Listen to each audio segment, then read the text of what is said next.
سلام، شروع میکنیم فصل 11 از دوره جامع آموزش گرامر سطح مقدماتی رو. این بار میخوایم در رابطه با آرتیکل ها صحبت کنیم. آرتیکل ها چی هن؟ همین سه تا حرف کوچیکی که اینجا میبینید A, N و the که بهشون در فارسی حرف تعریف هم میگم.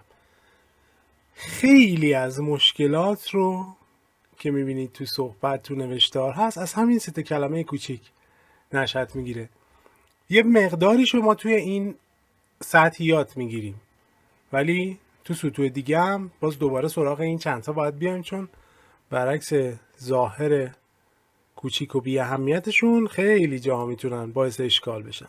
خب میگه که AON shows that we are talking about one person or thing.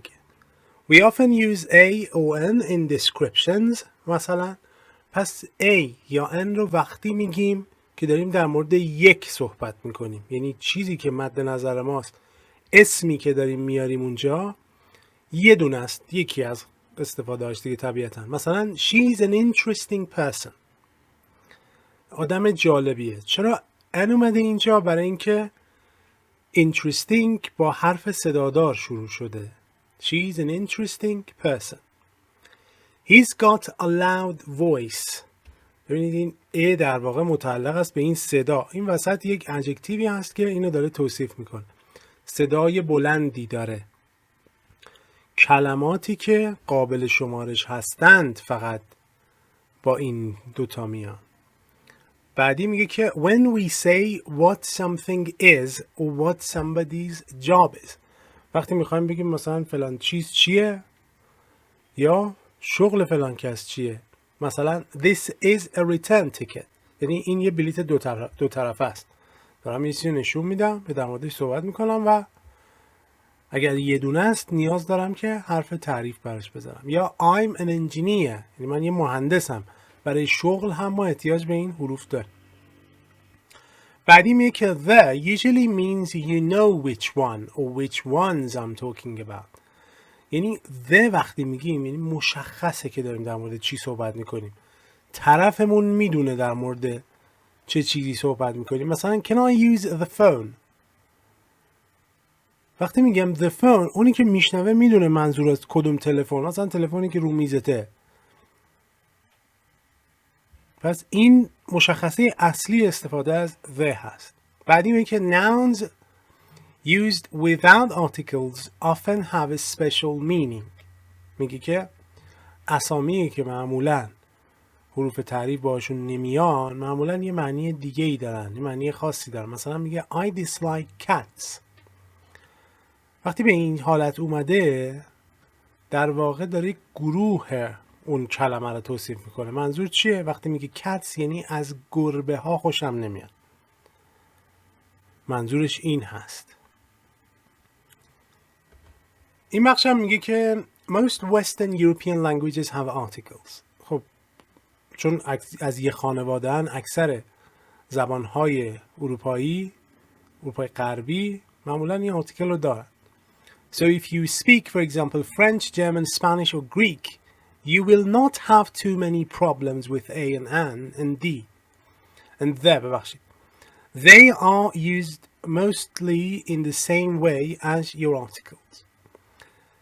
There are a few differences. البته تفاوت‌هایی هست. If you speak a non-Western European language, for example Russian, Polish, Arabic که فارسی هم در این دسته قرار میگیره، Chinese, Japanese, you may find articles more difficult.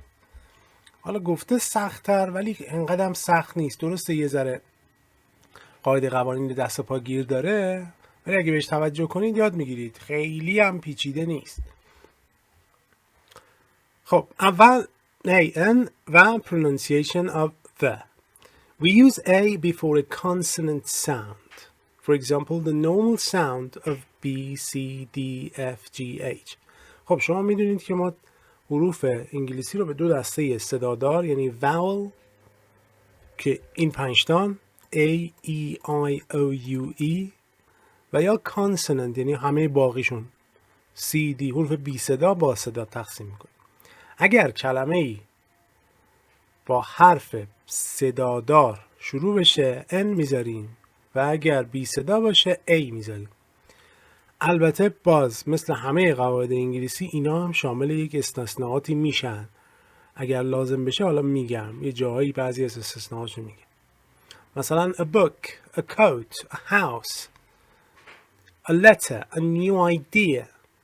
و یا برای ان میگیم an address, an egg, an idea, an old house. دقت کنید که وقتی ان رو به کار میبرم انگار که یک کلمه است. نمیگم an address، میگم an address, an egg, an idea, an old house. انگار یک کلمه است. اینا میچسبن به هم. We choose A or N because of pronunciation, not spelling. به خاطر ببین یکی از نکته هاشو اینجا گفت. درسته که اینجا گفت با حروف بی صدا A بیارید، با حروف صدا دار N، اما این قضیه به خاطر اسپلینگ نیست، به خاطر صداست. در نتیجه اگر مثلا توی این کلماتی که با حروف بی صدا شروع میشن، شما کلمه‌ای پیدا کنی که با حرف بی صدا شروع شده اما حالت صدادار تلفظ بشه، اونجا هم ان میگیره. مثلا ما میگیم a house, a hand, a head. خب صدای ه دارن دیگه. اما کلمه ساعت hour، میبینید hش تلفظ نمیشه که، میگیم an hour به این حالت. پس تلفظ برای ما مهمه. یا اینجا میگیم که an uncle با یو شروع شده دیگه، حرف صدا داره، صدای آ داره. an umbrella. اما a university صدای یو صدادار نیست، میگیم a university. و یا a European، میبینید؟ و یا a uniform, a useful book. پس تلفظ مهمه، نه اینکه با چی شروع میشه. an orange, an opera, an office, but a 1 pound stamp. این صدای و میده، 1 W در واقع. پس اینو نمیاریم. این از این. بعدی میگه که before a consonant sound we pronounce the as همینجوری که من گفتم the, like the end of the mother. این th میدونید که دو تا صدا میده، یه با حالت th داره، یه با حالت th. به این حالت mother و think، ببینید یه حالتش میشه th، صدای th شبیه سه هست. think یه وقتی شبیه یه حالت ز ضعیف شده، مثل mother, father, brother. به این حالت. Before a vowel sound we say the, like C. البته اینی که این میگه یه قانون به قول معروف سفت و سخت نیست، شما میتونید نگید، ولی تلفظش خب راحت تره وقتی میگید the. وقتی یک کلمه ای با حرف صدادار شروع میشه، گفتن the قبلش راحت تره. قاعده قطعی نیست که شما اگر نگید اشتباهه، نه به این حالت نیست. و یه نکته که حالا اینجا نگفته، یه وقتی ما میخوایم روی the تاکید بذاریم، اصلا مهم نیست کلمه بعدیش با چی شروع میشه، اونجا هم میتونیم بگیم the. مثلا میخوام بگم که این یارو رو دیدم، I see the guy، یعنی دارم تاکید میکنم روی این چیز. این شکلی میتونم بگم. مورد بعدی میگه countable and uncountable nouns. حروف صدادار، حروف بی صدا. طبیعیه که ببخشید میگم چی گفتم من اصلا. حروف قابل شمارش، غیر قابل شمارش. countable and uncountable. ذهنم هنوز تو consonant vowel بود، ببخشید. خب طبیعیه که ما با حروف کلماتی که uncountable هن اصلا A و N نمیاریم، چون اصلا قصد بر این بود که ما بتونیم بشماریم دیگه. یک بگیم مثلا. Countable nouns are words like car, book, chair. They are the name of things that you can count. پس اینا کلمات قابل شمارشن که میدونید دیگه، قبلا در موردش صحبت کردیم. یعنی میشه شمردش، یکی دو تا سه تا میره. اما uncountable nouns کلماتی که نمیشه شمردش، مثلا smoke، دود رو که نمیشه شمرد. rice، برنج رو نمیشه شمرد. water، آب، petrol، بنزین، اینا رو نمیشه شمرد. ما با اینا دیگه A و N نمیاریم. حالا اینا چی جوریه؟ اینا دیگه قاعده قانون نداره، اینا رو باید یواش یواش یاد بگیرید، چون کلمات زیادی هستن که حالت uncountable دارن و حتی کلمات countable داریم که در بعضی از معانیشون uncountable، اینا هم هست. ولی شما فعلا همینایی که در سطح خودتون هست در این سطح یاد بگیرید تا حالا بریم بالاتر. میگه که we use a و an only before singular countable nouns. پس یک باید قابل شمارش باشه و حتما هم مفرد باشه که بتونیم a و an از استفاده کنیم. میگیم a house، جمعش که میشه houses، به تلفظش دقت کنید، در حالت مفرد صدای سه میده house، در حالت جمع میشه ز houses. دیگه نمیگیم houses چون یه چند تا خونه دیگه نمیشه. البته تو فارسی میتونیم اینجوری بگیم ولی تو انگلیسی نمیشه دیگه. a car جمعش میشه cars. تمام. برای اینا هم که uncountable هم که اصلا معنی نداره. air نمیتونیم بگیم an air، یه هوا که نداریم. باز تو فارسی داریم یه هوا میشه یه کمکی، ولی در تو هوا نمیتونیم، یا یه بنزین نمیتونیم بگیم a petrol. اینا دیگه اصلا a و n باشون نمیاد. در بخش بعدی میگه که we often use an uncountable noun without a and a to say what something is made of. معمولا از یه حرف از یه اسم غیر قابل شمارش استفاده میکنیم برای اینکه بگیم یه چیزی از چی ساخته شده، جنسش چیه. مثلا میگیم the walls in the house were all made of glass. همه دیوارای این خونه از شیشه ساخته شده. و یا this sweater is made of silk. از جنسش چیه؟ جنسش ابریشمه، silk. نکته بعدی میگه که we use one instead of a and an with the exact number when the exact number is important. ببخشید. خب گفتیم دیگه a و n میشن یک، اما اگه اون عدد یک مهم باشه بخوایم بشمریم، بخوایم بگیم یه دونه، اونجا میتونیم جای a و n 1 بذاریم. درست‌ترش هم اونه. مثلا Can I have a cheese sandwich؟ میشه یه ساندویچ پنیر بهم بدید؟ اینجا دارید شما مثلا سفارش میدید، بعد مثلا طرف دوتا براتون میاره، میگی No, I asked for one sandwich, not two. ببینید اینجا چون رو عدد تاکید دارید به جای a و n 1 میارید. و یا I only want one sandwich به این حالت. اما بریم سراغ the and a and an. خب حالا میخوام ببینیم وقتی اینا رو توی یه جمله که میشه اینا رو جای هم گذاشت معنیاشون چه فرقی میکنن. میگه که we use the not a or n to talk about somebody or something when the speaker and hearer، یعنی اونی که میشنوه، both know about this person or thing. یعنی ما داریم در مورد یه چیزی صحبت میکنیم که طرفمون میدونه کدومو میگیم. توی این تصویر ببینید میگه Can I borrow the car؟ میتونم ماشین رو قرض بگیرم؟ کدوم ماشین؟ مشخصه دیگه منظور کدوم ماشین. جفتشون دارن به یه ماشین فکر میکنن. اما اینجا میگه I've just bought a new car. میگه ماشین جدید خریدم. این نمیدونه الان کدوم. اینو میگی چیو میگی؟ نمیدونه. باید توضیح بده و بعد مشخص بشه. تو جدول داره میبینیم میگه Could you close the door؟ وقتی میگیم the door یعنی میدونی کدوم درو. مثلا همین در اتاقی که دارم صحبت میکنم. اما اونور میگه Could you open a window؟ میشه یه پنجره رو وا کنی؟ اصلا مهم نیست کدوم. یه پنجره رو وا کن، هوا گرفته مثلا. یا I'm going to the post office. The post office یعنی میدونی دیگه در مورد کدوم اداره پست دارم صحبت میکنم. مثلا همینی که تو محلمونه. اما اونور میگه که Is there a post office near here؟ یعنی اداره پست این طرف ها هست، یه اداره پستی هست، من نمیدونم کدومه که، مثلا مهم نیست. اینجا هست من برم کارم انجام بدم. Can I use the phone؟ Can I use the phone؟ کدوم تلفن؟ مثلا اونی که رو میزته، میدونی دارم در مورد کدوم صحبت میکنم. اما اون میگه که Have you got a phone؟ تلفن داری؟ من که نمیدونم. تلفن داری تو این دفترت مثلا یا خودت همراهت؟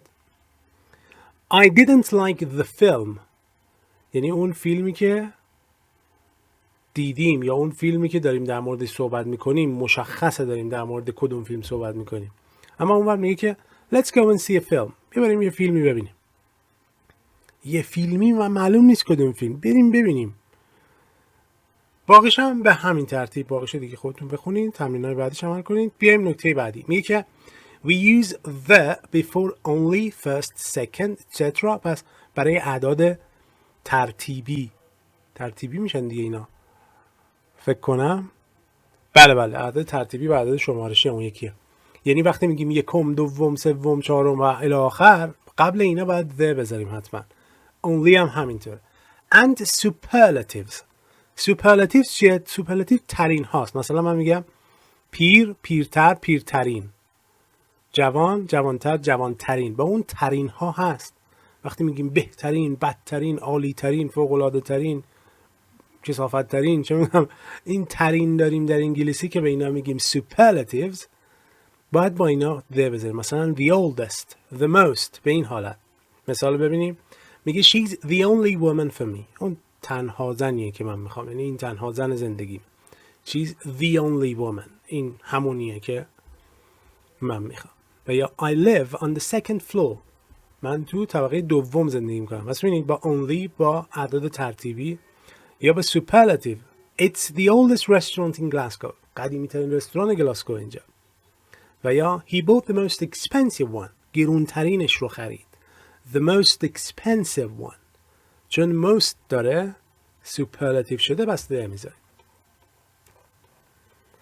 اما نکته بعدی که اینجا داریم میگه که we often use a or an to talk about the person or thing for the first time and there when we talk about the person or thing again. خب این نکته رو ببینید. داریم مثلا یه بحثی باز میکنیم، میگم که رفتم یه کتاب خریدم، کتابه در رابطه با فلان چیز بود. دفعه اول که میگم کتاب خریدم، یه کتاب خریدم، میگم a book. دفعه بعد چون طرف میدونه الان من دارم در مورد چی صحبت میکنم، میگم the book. خب اینجا توی این نکته که گفته هست، مثلا میگه a man walked up to a policeman، میگه یه آدمی یا آقایی رفت سمت یه مأمور پلیسی. خب الان معرفی کردیم، در همین حد کافیه. بعد میگیم the man took out a map، مرده که میدونی کدوم مرده رو میگم، همینی که الان گفتم، یه دونه نقشه در آورد and asked the policeman، و از اون افسر پلیس پرسید. این یعنی الان دیگه تکلیفمون مشخصه، ما 10 تا افسر پلیس که نه، در مورد این یه دونه اینجا دیگه the به کار میبریم. نکته که اینجا گفته میگه remember we don't use a or an with plurals. خب این طبیعیه دیگه، اگر یک چیزی از یه دونه بیشتر باشه، یعنی دوتا و جمع بشه، دیگه a و an محلی از اعراب ندارن. اما we can use the with plurals. the رو میتونیم با جمع ها به کار ببریم که اونم مشمول قوانینی که این بالا بود دیگه میشه. مثلا she's wearing black shoes، کفشای مشکی پوشیده، نمیگیم a black shoes. و حتی نمیگیم she's wearing the black shoes. اگه بگم the black shoes یعنی مثلا کفشی که مهمونی قبلی هم پوشیده بود، تو میدونی من کدوم کفش رو میگم. اوکی؟ اما وقتی میخوایم بگیم کفش سیاه پوشیده، دیگه نه معنی داره نه ده. اما اونور میگه که she bought the shoes، اینجا ببینید گفته کفشه، کدوم کفشه؟ she bought the shoes last week، این کفشه رو هفته پیش خریده. داریم مشخص میکنیم و یه توصیفی داره. برای همین the اینجا معنی پیدا میکنه. مورد بعدی میگه که a و an رو وقتی به کار میبریم و باید به کار ببریم که میخوایم بگیم فلانی شغلش چیه. مثلا a pony is a small horse. بذار این نکته رو بخونم چون این یه چیزی اضافه هم گفته. میگه we use a و an when we say what something is، وقتی میخوایم بگیم یه چیزی چیه. مثلا این بطری الان جلوی منه، شما نمیبینید ولی یه بطری آب جلوی منه، میگم a bottle، دارم میگم که چیه. و یا اینکه شغل یه نفر رو، مثلا I'm a teacher، باید یه a بذارم قبلش، نمیتونم میگم I'm teacher. A pony is a small horse، میگیم پونی چیه؟ کره اسب، یه اسب کوچیکه. داریم معرفی میکنیم این چیه دیگه، باید بگیم a small house. و یا Canada is a big country، کانادا یه کشور بزرگه. این شامل این مورد اوله، میگیم what something is. what اینجا کاناداست، ایزش همینه a big country.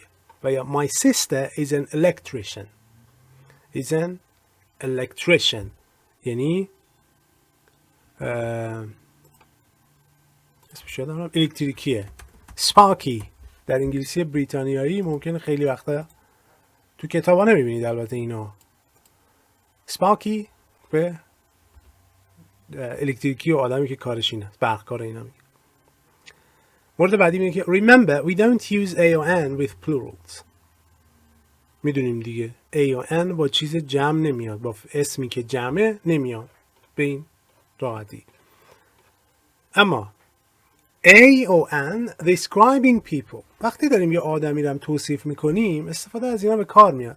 مثلا we often use a or n in descriptions برای توصیف. مثلا she's got a quiet voice، یعنی صدای آرومی داره، صدای ملوی داره، اینجا a احتیاج داریم. و یا he's got a friendly face، صورت دوستانه‌ای داره، این چهره دوستانه و صمیمی داره. Remember we don't use a or n with plurals or uncountable nouns. دیگه فهمیدین این قضیه رو. پس a و n رو با جمع و اونایی که اسامی که قابل شمارش نیستن نمیاریم. مثلا میگیم she's got blue eyes، چون جمع eyes دیگه، نمیگیم she's got a blue eyes، معنی نمیده. و یا اونور کلمه hair قابل شمارش نیست که، میگیم he's got long hair، نمیگیم he's got a long hair، اینم معنی نمیده. بیایم جلوتر، میگه talking in general without the. این نکته مهمیه، شاید محل اشکال توی این درس این باشه. به این اگه دقت کنید قلمش دستتون میاد که منظور چیه. وقتی داریم به صورت عمومی، به صورت کلی در مورد یه چیزی صحبت میکنیم، میگه we do not normally use the to talk about people or things in general. وقتی کلی داریم در مورد یه چیزی صحبت میکنیم the استفاده نمیکنیم. the does not mean all. the به معنی همه نیست. we use the to talk about particular people or things. برای یه چیز مشخص به خصوص از the استفاده میکنیم. مثلا میگیم people are funny، آدم ها باحالن، بامزه‌ان. داریم کلی در مورد آدم ها صحبت میکنیم. مثلا فرض کنید نشستیم با یه دوستی صحبت میکنیم، بابا مردم هم باحالن ها، people are funny. اصلا معلوم نمیکنیم در مورد کی داریم صحبت میکنیم، ولی اونور میگیم که the people in that house are funny. آدمایی که تو این خونه هن، مثلا خونه روبرویتون نشون میدین یا آره اینایی که اینجا زندگی میکنن آدمای باحالی هن. The people in that house are funny. میبینید تفاوتش چیه؟ I like music، یعنی من موسیقی دوست دارم. چه موسیقی نگفتم، موسیقی دوست دارم. اما اونور میگم the music's too loud. Can you turn it down؟ صدای موسیقی زیاده، صدای آهنگ زیاده، میشه کمش کنی. Sugar is fattening. شکر چاق کننده است.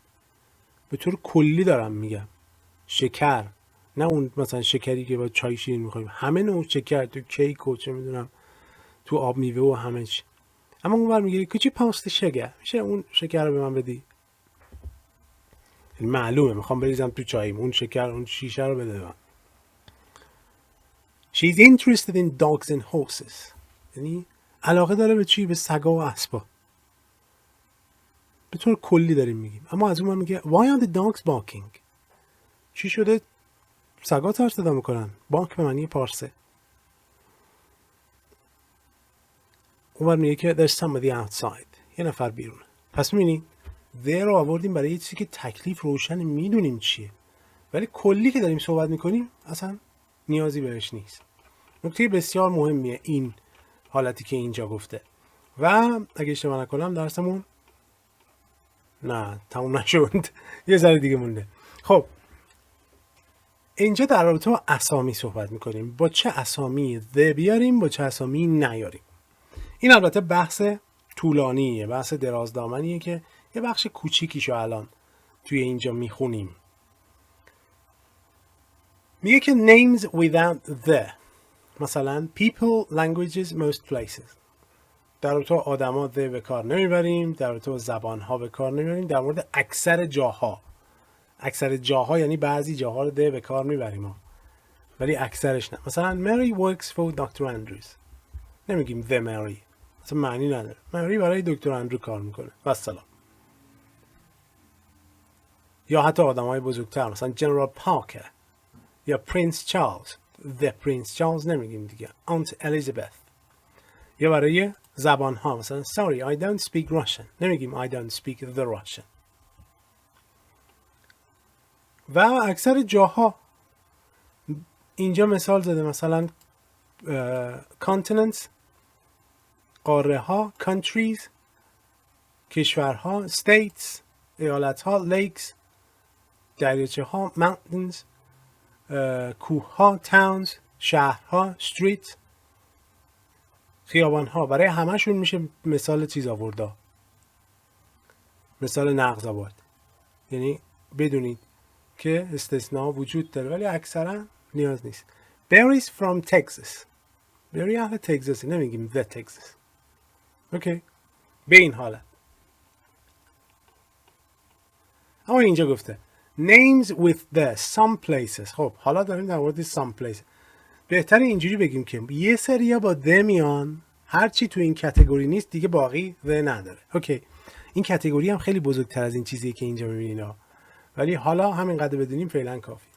میگه the رو با کجاها بیاریم؟ deserts صحراها rivers رودخونه ها seas دریاها و oceans اقیانوس ها but not lakes اما دریاچه ها نه. مثلا the Sahara desert صحرای ساهارا که فکر کنم طرفای مصر اون طرفا اگه اشتباه نکنم. the Thames رودخونه تیمز که در لندن هست. the Rhine رودخونه راین. the Mediterranean دریای مدیترانه. the Atlantic اقیانوس آتلانتیک رو داره میگه. plural names اسامی بعضی کشورهایی که جمعن مثل the Netherlands که میشه همین هلند. the United States و یا the USA. the Alps در واقع رشته کوه ها رو میگیم. رشته کوه ها رو هم با the میگیم. در واقع کشورها معمولا کشورهایی که مجمع الجزایرن چند تا جزیره هن مثلا the Philippines the UK اینا اینجوری میان. بعضی هم که اصلا تو اسمشون هست expressions with republic kingdom مثلا بعضی از جمهوری ها یا پادشاهی ها مثلا the Czech Republic جمهوری چک. the United Kingdom پادشاهی متحده بریتانیا میشه دیگه. the United Kingdom of Britain در واقع. large areas of the world یا بخش‌هایی معمولاً بخش‌های ژئوپلیتیک رو میگن چیزایی که در واقع دسته‌بندی های سیاسی دارن مثلا the west غرب the middle east خاورمیانه the far east خاور دور یا شرق دور اینا هم هست ولی خب این لیست بزرگتر از اینه. بعدی میگه که buildings with the اینا هم به مرور خودتون یاد میگیرید. یعنی بعضی ساختمان ها هستن که همیشه the دارن ما اینا رو نمیندازیم. مثلا the Hilton Hotel هتل هیلتون the Globe Theatre the Eiffel Tower the Great Pyramid که میشه اهرام ثلاثه رو منظورشه. the Old Mill Restaurant the British Museum the Taj Mahal اینا رو داریم. هر کدوم هر جایی دیدید که ساختمانی چیزی بود the داشت شما هم دهش رو نگه دارید. یا مثلا روزنامه ها اینجوری هن. همه روزنامه ها با the نمیان ولی اونایی که تو اسمشون the داره رو باید بگیم. مثلا میگیم the Economist نمیگیم economist اسم خالیشو نمیگیم. the Guardian به این حالت. اما اینجا میگه exceptions هم داریم. تو همه چی تقریبا داریم. place name plus airport مثلا اسم یه جایی بعدش یه airport اومده یا station اومده یه cathedral میشه کلیسای جامع. university دانشگاه palace قصر castle قلعه school مثلا Oxford airport Exeter cathedral Buckingham Palace Glasgow Central Station Cambridge University Didcot Junior School. یه نکته فقط در مورد این یونیورسیتی بگم. یونیورسیتی رو دو حالت میشه گفت. یه حالت اینجوریه اسم و بعد یونیورسیتی. یه بار برعکس میگیم The University of Cambridge. وقتی اینجوری میگیم the باید باشه. The University of Oxford The University of Harvard The University of Stanford مثلا. اما اگه برعکس بگیم مثلا استنفورد یونیورسیتی هاروارد یونیورسیتی اونجوری دیگه ده نمیخواد. و میگه که name plus possessives در واقع چی هن؟ مالکیت. اونی که اسم مالکیت دارن مثلا سنت پولز کاتیدرال کلیسای پول مقدس یا مکدونالدز که مثلا یه شعبه مکدونالد داره میگه. بیشتر اینها نیاز به برخورد و حفظ کردن دارن، یعنی قاعده خاصی نداره. اما مورد بعدی میگه special cases، یه حالتهای خاصی هم مثلا داره. اینجا نوشته no article، یعنی بدون حرف تعریف میاریم. common expressions without the، مثلا برای صبحونه، نهار، شام، اینجور چیزا the نمیاریم، میگیم to have breakfast، to have lunch، to have dinner و یا before breakfast، after breakfast، for breakfast. میبینید برای اینا دیگه نمیگیم for the breakfast، از اینا نمیاریم. مورد بعدی میگه days، روزها، dates، تاریخ، public holidays، تعطیلات، months and years، ماهها و سالها، میگیم on Tuesday و یا on Tuesdays، نمیگیم on the Tuesdays، سه شنبه ها، یا on September the 17th. پس با این حالت دیگه the معنی نداره. و یا وقتی میگیم this next last و بعدش حالا یک زمانی رو میاریم، مثلا this day، next year، last week، this year، به این حالت دیگه اصلا معنی نمیده بگیم the this Monday، مثلا the next Friday، last week، next month، به این حالت.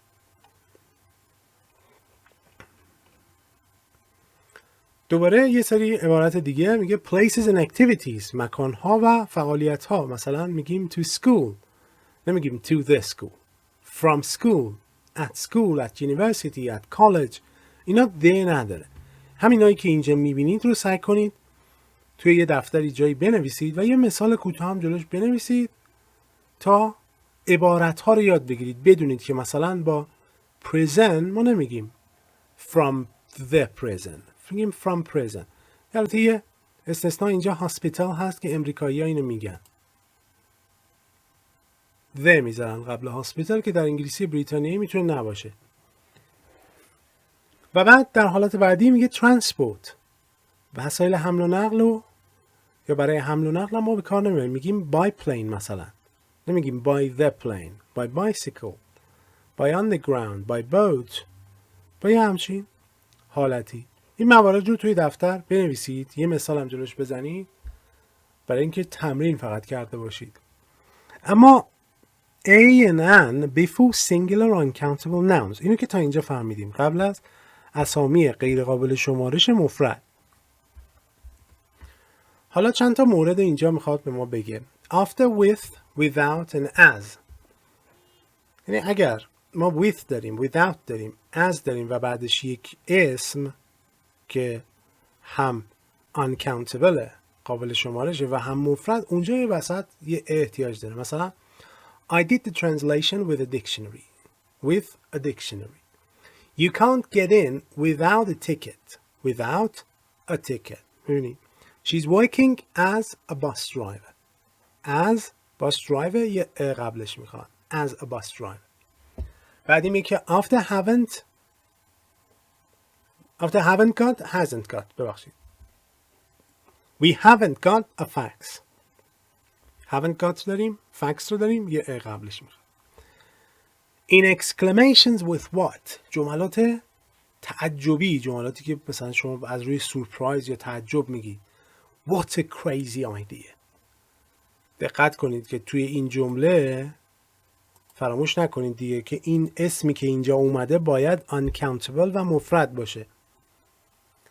و بعد نوشته before 100,000 million، 100 days، مثلا 100 روز، 1,000 people، 1000 نفر، $1 million، $1,000,000. مورد بعدی میگه که common expression with the. خب اینجا هم یه سری عبارته که در واقع عبارتایی که شما باید حفظ کنید و تمرین کنید. چیز قاعده خاصی نداره که بخوایم بگیم مثلا گرامری چیزی.